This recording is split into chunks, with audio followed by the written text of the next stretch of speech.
The Detroit Red Wings announced yesterday that Mason Appleton is injured and he won't be able to play for at least this game against the Bruins, if not a couple more. And Red Wings top prospect Max Plante has been selected by Team USA to head to their preliminary camp to represent the USA at the World Juniors. This is your 7-Minute Wings.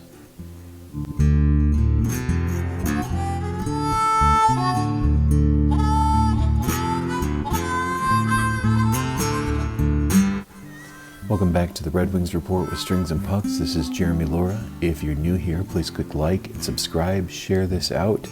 Make sure you head over to hockeyhotstove.com where I write the Red Wings column. You can read my newest write-up as well as write-ups on the other 31 teams in the league.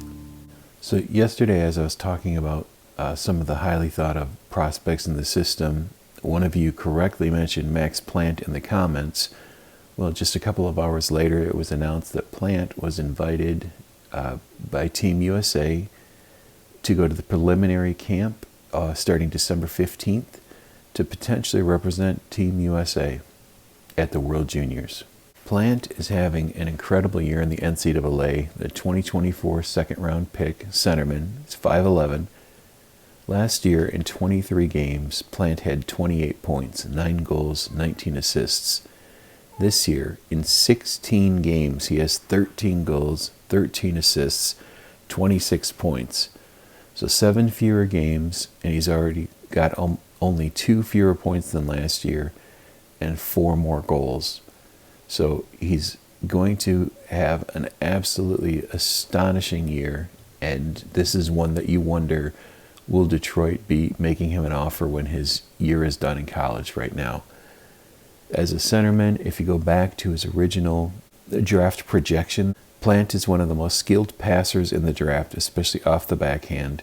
He feathers pucks through the tiniest of openings. Defensive pressure only empowers him. He takes advantage of assertive defending by ripping a pass through it. He deceives enough to open lanes, but he also knows when to make the quick pass for the counterattack.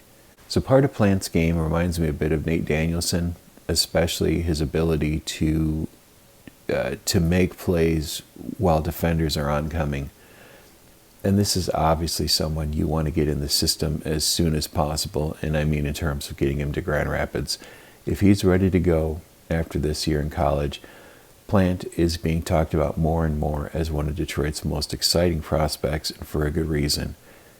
If at the end of the year we see Plante and Carter Bear come over out of their respective leagues, that could be a really big boost for Grand Rapids in what seems like it's going to be a historic year for the team, and those two players could have a chance to participate.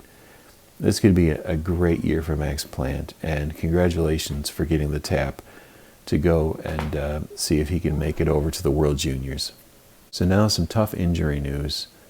Mason Appleton, yesterday in the post-practice interviews, if you watched Todd McClellan's portion, a couple things are mentioned. One, Dylan Larkin left the ice early yesterday during practice. He said yes, he left, but there are no problems. Larkin's good to go.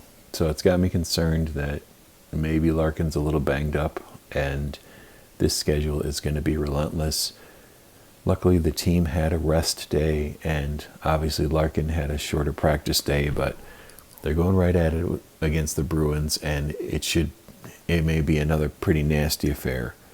But Appleton, he's a serviceable player. Right now he's averaging 13:30 a night. We saw him get some moments, some looks on Larkin's line early in the year where he actually, he scored a game winner on that line. So Appleton has some things he brings to the table, but more than anything, in the type of game that the team needs to play, Appleton's one of the players that you count on for back checking, for the defensive play.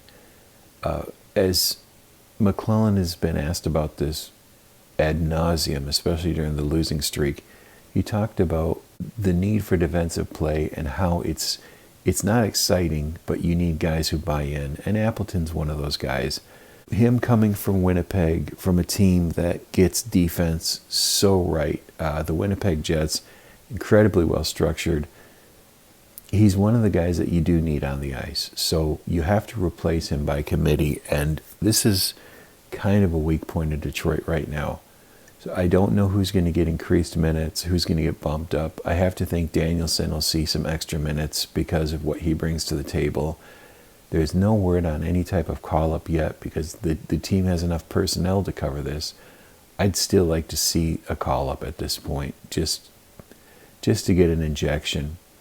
Appleton's loss, it's not something people are going to stress about a lot, but I do think it will have an impact. Fortunately, Rasmussen's had a good couple of games. There was some talk about that. Obviously, he has goals and an assist in the last couple games. But more than that, Raz looks engaged, and that's been the big criticism.